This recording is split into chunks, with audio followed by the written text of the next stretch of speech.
ഒടുവിൽ കസേരയിലിരുന്നു ഗുരു മന്ദസ്മിത ഗൗരവം കൊണ്ടു ഞങ്ങളെ പുതപ്പിച്ചു. മരിച്ചിട്ടില്ല, മരിക്കയുമില്ലൊരിക്കലും, മലയാളി തൻ ഹൃദയത്തിലാധീരപ്രജ്ഞൻ. അമേറ്റിക്കര അക്കിത്തത്ത് മനയിൽ വാസുദേവൻ നമ്പൂതിരിയുടെയും ചേകൂർ മനയിൽ പാർവതി അന്തർജനത്തിൻ്റെയും മകനായി 1926 മാർച്ച് 18 പാലക്കാട് ജില്ലയിലെ കുമരനെല്ലൂരിൽ ജനിച്ചു. വേദവും ഇംഗ്ലീഷും കണക്കും തമിഴും പഠിച്ചു. 8 വയസ്സ് മുതൽ കവിതകൾ എഴുതുമായിരുന്നു. കുട്ടിക്കാലത്തു തന്നെ ചിത്രകലയിലും സംഗീതത്തിലും താൽപ്പര്യം കാട്ടിയിരുന്നു.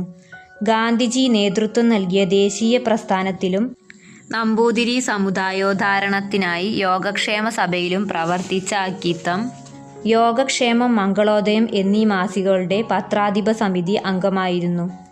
യുദ്ധക്കെടുതികളും നഗരവൽക്കരണം സൃഷ്ടിച്ച അരക്ഷിതത്വവും സ്നേഹശൂന്യമായ കാലത്തിൻ്റെ സങ്കടകഥകളും കവിതകളിൽ പൊള്ളുന്ന അനുഭവമാക്കിയിട്ടുണ്ട് അക്കിത്തം.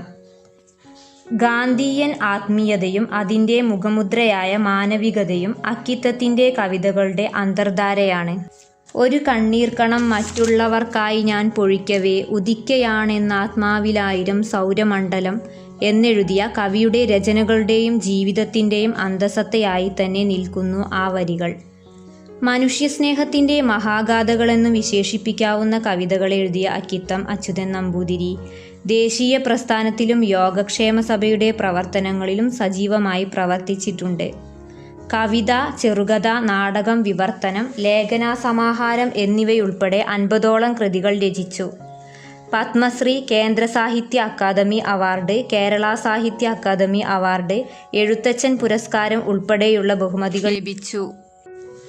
കേരള സാഹിത്യ അക്കാദമി വൈസ് പ്രസിഡന്റ്, കൊച്ചി ചങ്ങമ്പുഴ സ്മാരക സമിതി വൈസ് പ്രസിഡന്റ്, കോട്ടയം സാഹിത്യ പ്രവർത്തക സഹകരണ സംഘം ഡയറക്ടർ, തപസ്യ കലാസാഹിത്യവേദി പ്രസിഡന്റ്, കടവല്ലൂർ അന്യോന്യ പരിഷത്ത് പ്രസിഡന്റ്, പൊന്നാനി കേന്ദ്ര കലാസമിതി സെക്രട്ടറി തുടങ്ങിയ ചുമതലകൾ വഹിച്ചിട്ടുണ്ട്. 20-ാം നൂറ്റാണ്ടിൻ്റെ ഇതിഹാസം, ബാലിദർശനം, പണ്ടത്തെ മേൽശാന്തി, ഇടിഞ്ഞു പൊളിഞ്ഞ ലോകം, മാനസപൂജ, വെണ്ണക്കല്ലിൻ്റെ കഥ, മനസാക്ഷിയുടെ പൂക്കൾ, ഭാഗവതം, അക്കിത്തത്തിൻ്റെ തിരഞ്ഞെടുത്ത കവിതകൾ, കളിക്കൊട്ടലിൽ, നിമിഷക്ഷേത്രം തുടങ്ങിയവ അദ്ദേഹത്തിൻ്റെ പ്രധാന കൃതികളാണ്. സ്നേഹത്തിൻ്റെ സൗരപ്രഭയാൽ ജീവിതമെഴുതിയ കവിക്ക് ലിനൂസ് ആർട്സിൻ്റെ ആദരാഞ്ജലികൾ.